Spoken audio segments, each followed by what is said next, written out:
Ciao a tutti amici, sono qua da Marco il Balla e vabbè, non faccio un intro, diciamo, di pianoforte come mi dicono sempre, fai sempre l'intro di pianoforte, stavolta proprio non posso farla, quindi siamo a posto così. Behringer Poly D, come dire, leggermente ispirato al Moog, come così da vedere, insomma. Oggi vi dico subito, non ci vediamo da un po' io e Marco, quindi l'ilarità sarà la base di questo video. L'altra cosa alla base di questo video è una cifra, 600 euro, nel senso, ora non costa esattamente 600 euro, ma oscilla tra l'usato, il nuovo, non si capisce, abbassano i prezzi, alzano i prezzi, comunque 6,50, quello che è, 700, poi torna giù, vabbè, comunque. Facciamo così, mettiamo un 700 no, così come cifra ambulante, 600 usato, da ricordare per tutto il video. Nel senso che, chiaramente, per carità, tutti i video che ho visto, perché mi hanno scritto anche su un video di Marco, non può essere uguale al Moog, no, non può essere uguale al Moog, a parte il fatto che costa così e quello là costa 50 volte di più, ma non so come dire, 50 no, però comunque costa 10 volte di più, quindi non è che quando uno dice 6, quando si dice 50 volte di più, 10 volte di più, quindi non è tanto meno. Quello che intendo dire è che io sono rimasto colpito dal fatto che suonando spesso qui da Marco il Moog diciamo vero, vintage, che ha i suoi anni e quindi non è che sia uscito di fabbrica ieri pomeriggio, quindi abbiamo anche così, non abbiamo un raffronto diretto con il giorno in cui è uscito dalla fabbrica, siamo lì con Robert Moog a parlare, com'è andata, no? Cioè, c'ha i suoi anni, quindi magari avrà anche i suoi casini, no? Però c'è una cosa che fa la differenza, allora.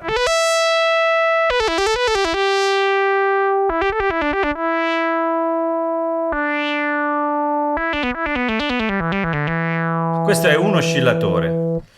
Se metto insieme gli oscillatori, questo ve lo dico subito, ricordando i 700 euro che volano.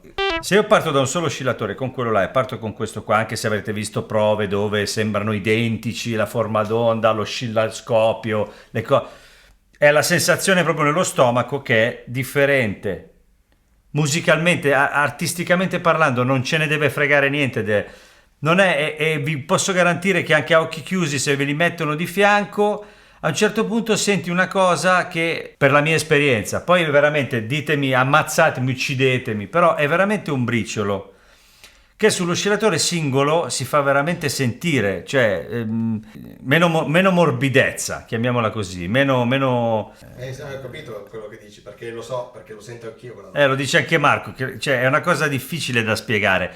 È come se dentro ci fosse qualcosa che è quella che poi anima tutti quanti a diventare scemi da tanti anni, non solo perché i primi sintetizzatori sono stati Moog e tutto il resto, ma anche perché proprio c'è qualcosa in quel suono, anche singolo, dell'oscillatore singolo, ha una morbidezza, un cuore, un suo suono, no? Un suo timbro, una voce che qui è meno in evidenza. Però chiaramente quando si comincia poi a lavorarci, a mescolare,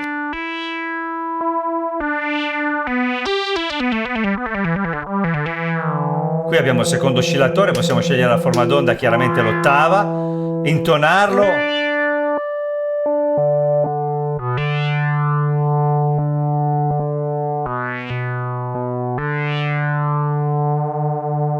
o scordarlo. Terzo oscillatore,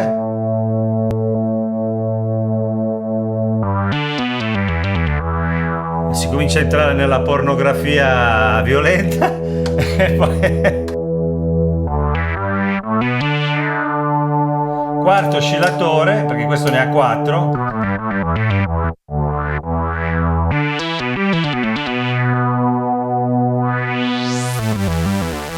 apro il filtro,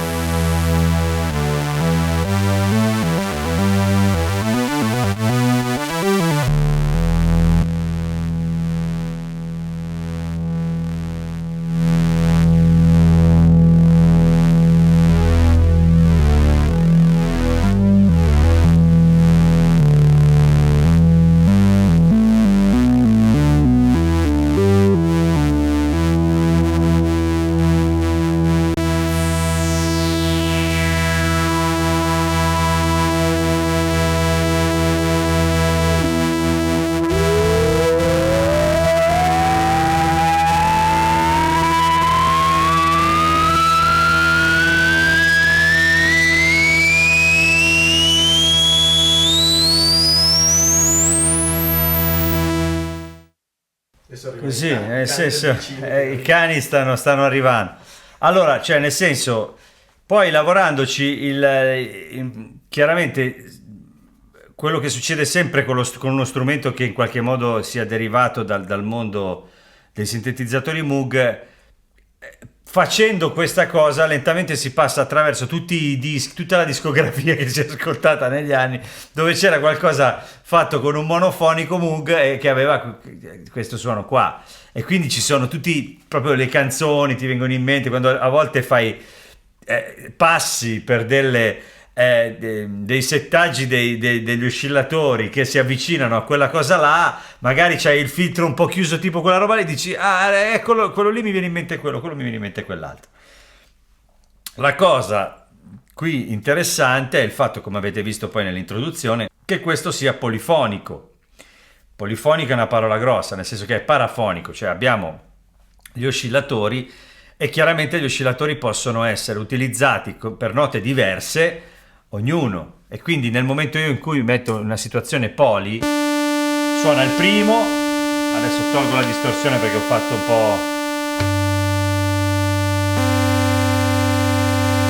chiaramente sarebbe l'ideale metterli sulla stessa ottava, magari anche con lo stesso con la stessa forma d'onda. Fa 4 note di polifonia, quindi il problema è che devono essere tutte intonate, quindi il lavoro da fare sarebbe, allora, primo oscillatore,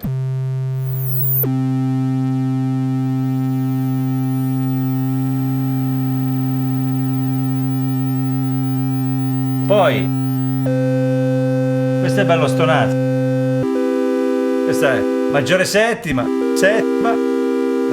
sesta, cioè nel senso, voglio dire, si possono fare gli accordi.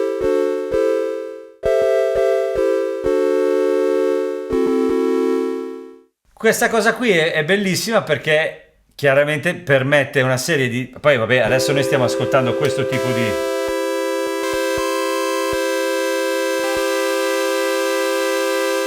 Questa è una cosa interessante.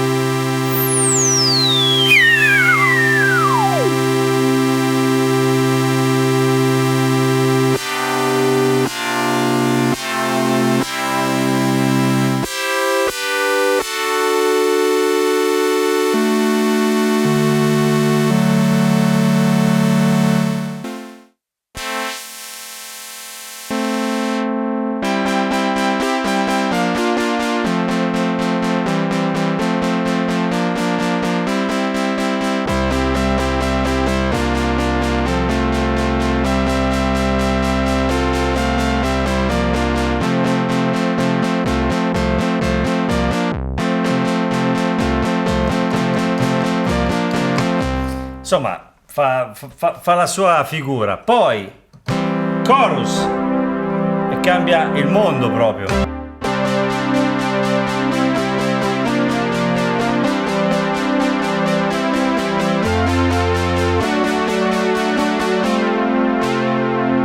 Cioè, nel senso, chorus 2, tutte e due assieme.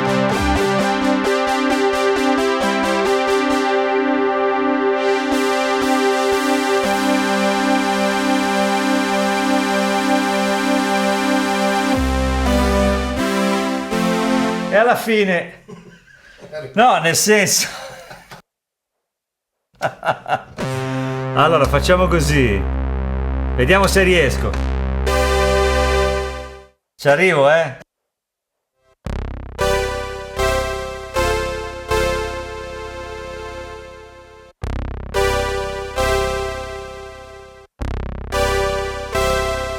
Fa ridere perché rifà il do, però ci siamo quasi arrivati, con un parafonico a 4 voci a fare jump. Ci siamo quasi. Comunque, insomma, l'architettura è semplice, c'è un mixer, possiamo scegliere di sentire solamente una...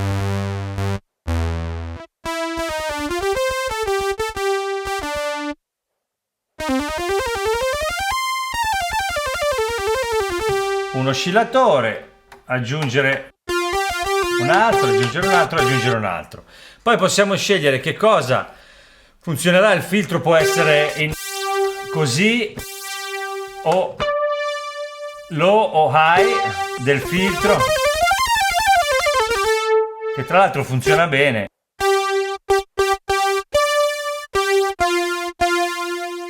Poi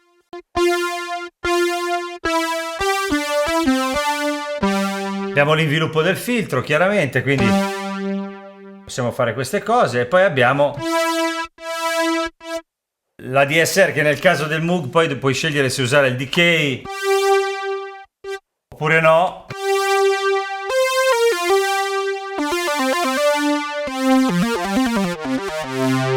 Poi sicuramente sto dicendo anche un sacco di baggianate, perché molto spesso mi confondo. Avevamo fatto un video bello sul Moog, ci eravamo messi lì a fare un lavoro bene, fatto bene, poi ogni volta è un po' come ripartire da zero. Però in generale l'utilizzo è quello lì, nel senso, qui avete l'opportunità del modo poly, che è una figata.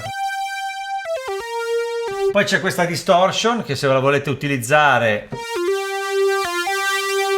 c'ha un tono.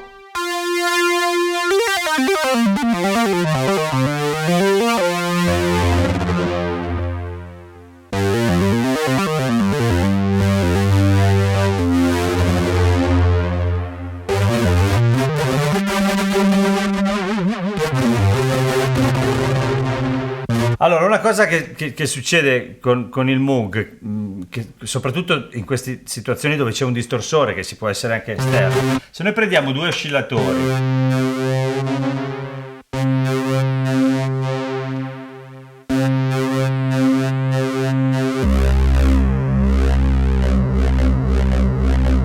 stonandoli, facciamo proprio dei movimenti, perché c'è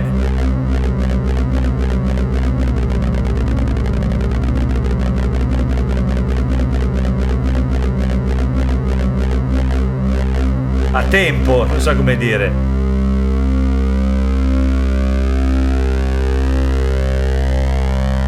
Se ne apro un altro,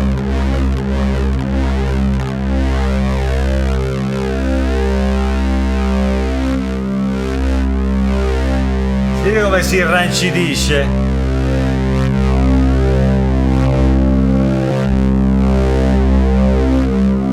Col chorus 2.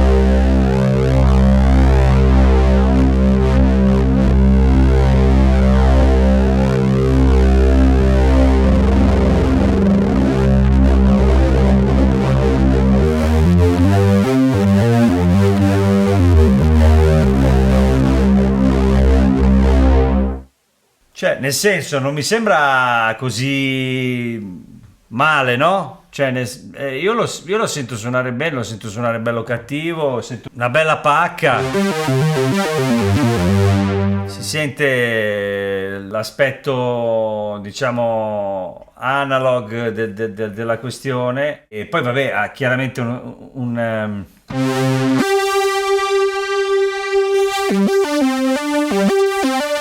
arpeggiatore. Queste sono tutte cose chiaramente che ha, perché è moderno e quindi ci sono cose in più.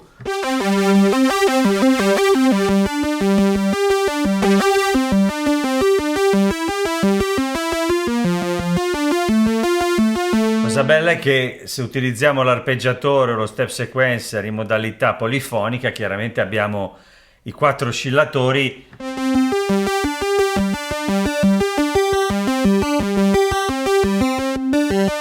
ai quali possiamo assegnare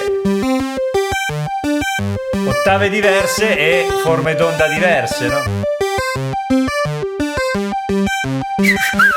Capite? Diventa un po' quello là. Però, cioè, nel senso, ti deve piacere il genere, ma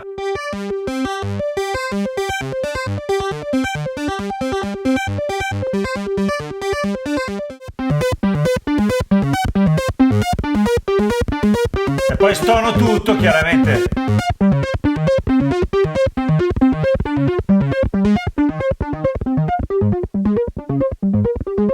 Adesso era per scherzare, per giocare.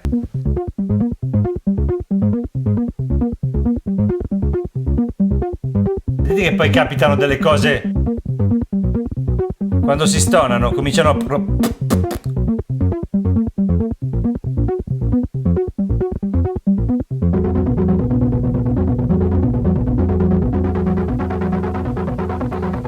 modalità.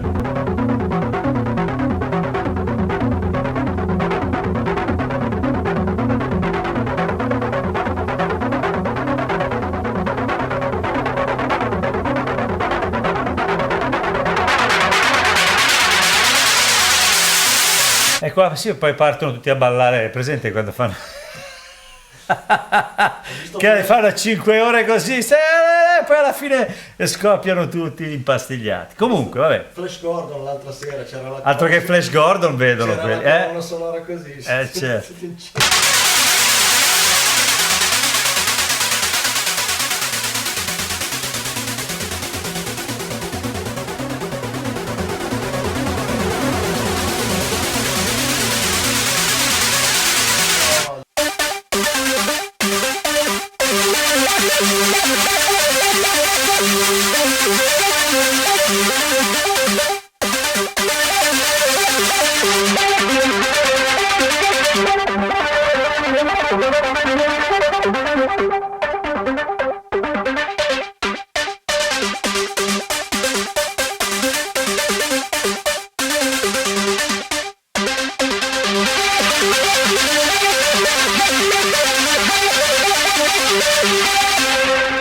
Cioè, secondo me per queste cose qua è fighissimo, nel senso che cioè, passi da fare veramente il basso di Michael Jackson, non so come dire, no? E il solo del disco vecchio che ti piace di Stevie Wonder e poi queste robe qua, capito, del trip. E costa, ripeto, 700 euro, no? Cioè, io non ho nessun interesse, lo sapete, cioè, a me le tastiere piacciono tutte da 5.000 a 700 euro. Non faccio distinzioni di sorta dal punto di vista delle aziende. Trovo che tutte le aziende che fanno strumenti musicali in questo periodo storico, come dico tutte le volte, siano da apprezzare perché sono come dire, degli eroi. Però so che non siete d'accordo, so che li odiate tutti perché vi fanno spendere 2000 euro per una tastiera che fa tutto, che, nel senso, e quindi è una cosa, non so come dire, abbiamo due orizzonti due vedute diverse, perché ci sono anche le tastiere da 700 euro che fanno tutto, ma non così bene come quelle da 2000, poi ci sono anche quelle da 2000 che magari c'è quella da 700 che non è male, dici ma quella perché costa 2000?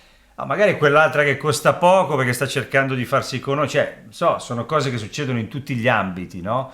Cioè, Cristiano Ronaldo non è che il primo giorno che ha fatto un palleggio costava 700 milioni, no? Cioè, nel senso, è un po' così, quindi magari qualcuno tenta di farsi strada. Poi ci sono quelli che decidono di rimanere in un ambito economico, come Behringer, perché alla fine, se ci pensate bene, quando uno ti chiede, un amico ti chiede, senti, io lo faccio così per divertirmi, volevo una scheda audio e un microfono, no? Allora c'è quello che gli dice, guarda, prendi la Focusrite, no? Prendi quella lì, c'ha 4 ingressi, 250 euro e messa a posto. Poi lui ti richiama dopo mezz'ora e ti dice, senti, ma questa qua, e ti manda su WhatsApp la Behringer da 4 ingressi a 119. E tu gli dici sì, va bene, no, perché visto che mi hanno detto che i pre-Midas non sono male. Sì, non sono male, cioè è la verità, come non sono male i microfoni che fanno, come non è male niente, anzi ci sono dei microfoni che sono pure buoni. Quindi, nel senso, questo senza nulla togliere a chi invece te ne fa spendere 5.000 per un microfono che chiaramente, sicuramente ha un valore pazzesco e poi, oltretutto, è una cosa che domani, se stai attento a non comprare stupidaggini, ti ritrovi con un valore, no? Cioè Marco per esempio compra dei bassi che costano 5.000 euro, li rivende a 5.600, ma non so come dire, sono strumenti che sono stati comprati per il piacere di averli e poi con la consapevolezza che un Fender Custom Shop ricercato, quando lui lo becca, lo trova, lo prende, ci gioca per 2 anni e poi ha in casa un assegno circolare, a meno che non finisca il mondo. Però con gli strumenti, questi qui tu li compri, non ti piace, ti sei rotto, anche lì quanto vuoi che scenda? Cioè, c'è anche quel discorso lì, cioè, una roba che costa 600 euro, 700 euro, lo compri, ci lavori, fai, sì, si svaluta quello che vuoi, ma non è cosa lo vendi? 450, 500 ce le fai ancora, cioè hai buttato via 200 euro, non li hai buttati via perché è uno strumento valido che fa un sacco di cose, le fa anche bene e dignitosamente. Poi ripeto, il discorso, tornando al discorso che ho fatto all'inizio, che si faceva anche con Marco, andiamo di là, accendiamo quello là e sentiamo partire una questione musicale, creativa, musicale, non c'è altra parola, differente, che tocca altre corde, una sensibilità differente, va dentro in un altro modo. Però anche qua, mettendosi lì, si arriva comunque a un ottimo livello, con gli stessi controlli, con tutto quello che serve, è un suono vero, analogico, non è uno strumento digitale, infatti va accordato, insomma c'ha anche tutte quelle possibilità, ma anche solo per imparare come è fatto uno strumento e giocarci e capire se fa il caso vostro un Moog vero, no? Non so come dire. Poi magari scoprite che questo vi basta e basta, tutto lì. Questo non lo dico perché voglio fare polemica, ma perché non sono io a fare le polemiche di solito nei confronti di questi strumenti. Le polemiche vengono fatte dagli altri perché si sentono minacciati da una cosa che costa 2000 lire e suona bene. Perché loro magari hanno a casa un Moog che hanno disperatamente comprato negli anni e pagato 5.000. Ci sono persone che il Moog l'hanno dato via per 350.000 lire ai tempi. Cosa devono fare? Si devono sparare negli occhi? Cioè, no, cioè, è andata così, no? Questo è un po' il discorso. I prezzi vanno e vengono, scendono, salgono, quello che è di moda, che non è di moda. Queste sono delle opportunità, questo è il mio parere. Questo abbiamo capito, dai, che ha una sua vita, quindi io ringrazio Marco, ringrazio voi, spero che abbiate apprezzato o comunque ascoltato quello che volevo dire nei confronti degli strumenti economici, perché è che non si creino come dire, fraintendimenti o polemiche inutili. Ognuno la pensa a modo suo da questo punto di vista. Se non vi è piaciuto questo discorso, cancellatevi chiaramente dal canale, se no invece iscrivetevi, andate sul mio sito www.maxkeys.com dove ci sono tutti i miei video divisi per categorie, poi ci sono anche le mie canzoni, la mia musica, i miei libri, tutte le mie cose. Ringrazio Marco che mi ha ospitato e che mi è venuto a prendere in stazione, che sono arrivato col treno, che ho fatto tutto un giro e basta. Ci vediamo sabato prossimo. Un abbraccio. Ciao ciao.